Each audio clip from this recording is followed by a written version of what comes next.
Welcome to Payroll Setup Lesson number 10 on working in the Deductions tab. I'm on the main Payroll Center screen and I've opened up the Deductions tab. When you first get the system, obviously you will not have any deductions displayed in this list. But we have so many different types of deductions that I wanted to show you some pre-set up ones. When it comes to building a new deduction, all you do is click on the New button, and then the right side of the screen becomes blanked out where you can set up a new deduction.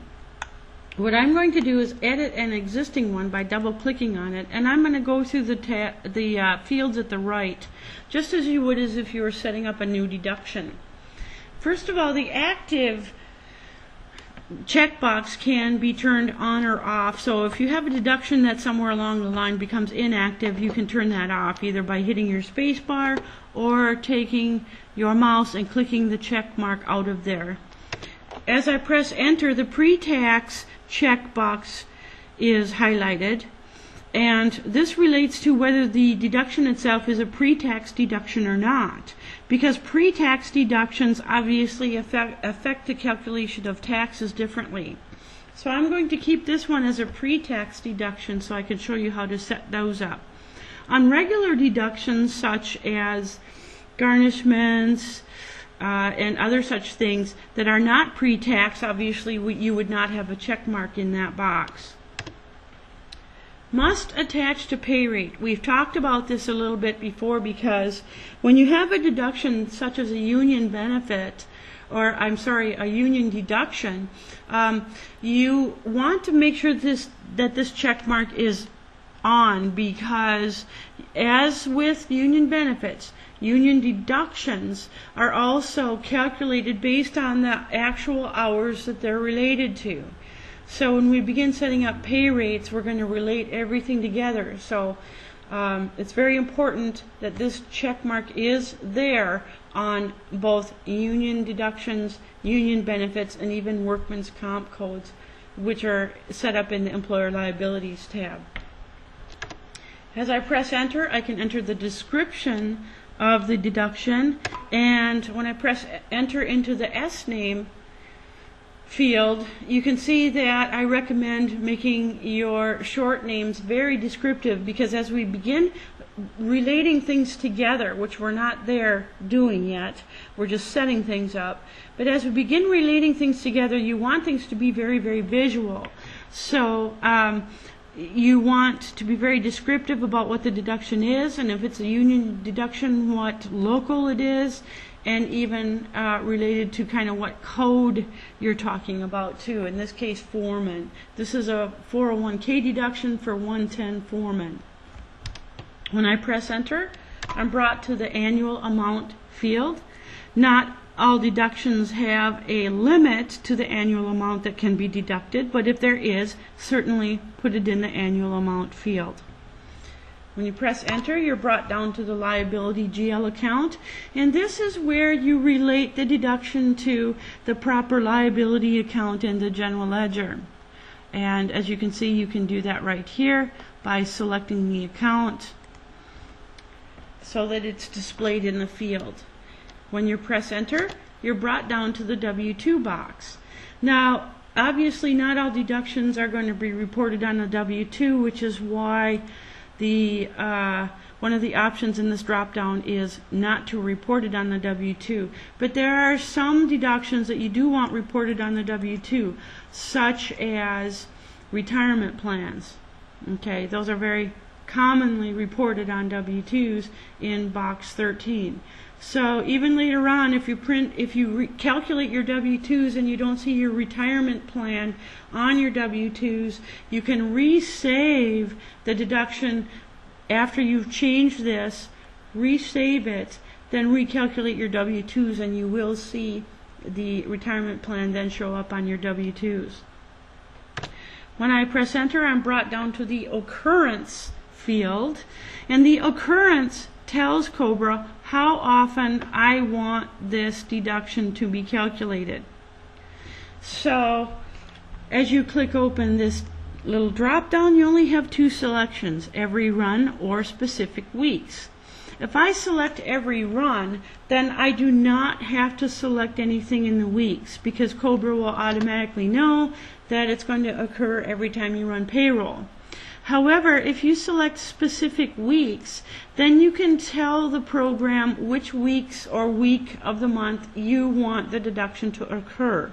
So that's how the weeks relates to the occurrence, only on the specific weeks there.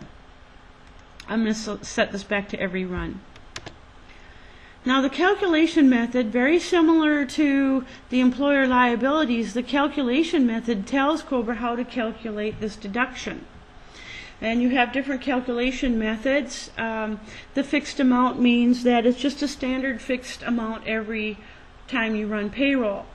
The fixed amount times hours worked means that it's so much an hour, basically. So every time he's paid for an hour, you want to multiply that hour by a fixed dollar amount. Fixed amount times hours paid is very similar to hours worked. Hours paid means straight time versus hours worked means just clock hours. All right, so hours paid takes into account straight time, overtime, and double time hours versus hours worked is strictly clock hours. If you work 10 hours during the day, you work 10 hours, and we don't care if 2 of those hours were overtime. So that's the difference between hours worked and hours paid. A percent of gross pay means that this deduction is going to be calculated on his gross pay times a certain percentage or rate. And then for things like garnishment, the percent of disposable gross is a little bit different. It's very similar to percent of gross pay, but it is calculated after all other deductions are deducted from pay. So this last one here is used primarily with garnishments or child support, depending on your own state, your own situation, but that's what that is for. Now, depending on your calculation method, you then enter something either in the rate or the amount field. So if I have selected a calculation method that says fixed amount in it, you know that you're going to be entering something in the amount field. So if you had selected fixed amount, it's just a standard $20 every time you run payroll, that's how that would work. On either of these fixed amount times hours, what you're saying is for every hour he's paid, you're going to deduct a certain amount, whatever that amount is here, $2 an hour or whatever. Otherwise, if you have selected one of these percent calculation methods, then you're going to use the rate instead. So if it's 3% of gross pay, for example, then you're going to enter the 3%, and you enter it as 0.03. All percentages throughout the whole system are entered as decimals, so that is your key there. So as I enter through these fields, I'm also brought down to the vendor account field, where either now or later, after I have AP set up, I can come back and relate this deduction to the AP vendor to whom I pay this deduction. So you don't have to do that, and you don't have to do that with all deductions, taxes, liabilities, but it sure is a great way of ensuring that you don't forget to pay these payroll liabilities, because they're related directly to your AP when you process your pay run. Now the union code, obviously if this is a union deduction, again, you want to make sure that you have attached the deduction to its specific union code. So that's very important with union deductions. If you have a non-union deduction, such as credit union, as you see here, obviously we don't care about relating it to a union code. So in the case of something like a credit union or a savings account type deduction, this is a great example of that. First of all, it's not pre-tax. We don't want it attached to the specific pay rate because it's going to be calculated just as a fixed amount anyway. And it's not related to any union. So you can see as I press enter through here, this is a great example of how a lot of credit unions and savings accounts are set up. or I should say deductions, just plain deductions, are set up without being union deductions. So just remember to save it, and when you do save your deductions, you are asked, would you like to update all classes and employees' amounts and rates? Well, if this is a non-union deduction where everybody has their own rate or their own specific amount, you can say no here. Okay? That's the reason we have this, is both on employer benefits or employer liabilities or deductions, especially if you're a union contractor and the same deduction, everybody set up with the same union deduction needs to be updated with the same amount, you want to say yes here. But in the case of non-union, where individuals may all have the same deduction but they have their own separate rates, you would want to say no here. Okay? Excellent. And if you're non-union, you can actually turn off that little flag. So if I go up to File, Payroll Default Options, I can turn off that question so it doesn't ask me that every time, and I might forget and say yes, I do want to update everybody, and that would override everybody's own specific rates. So you can put a check mark in here to turn that off and then resave your defaults. I'm just going to exit for no. So, but that brings me to another topic here. Regardless of how many people are set up with a deduction or a benefit, a liability, each person can be customized to their own situation, especially with deductions where you might have, again, people having the same deduction, but each individual has their own amount taken out.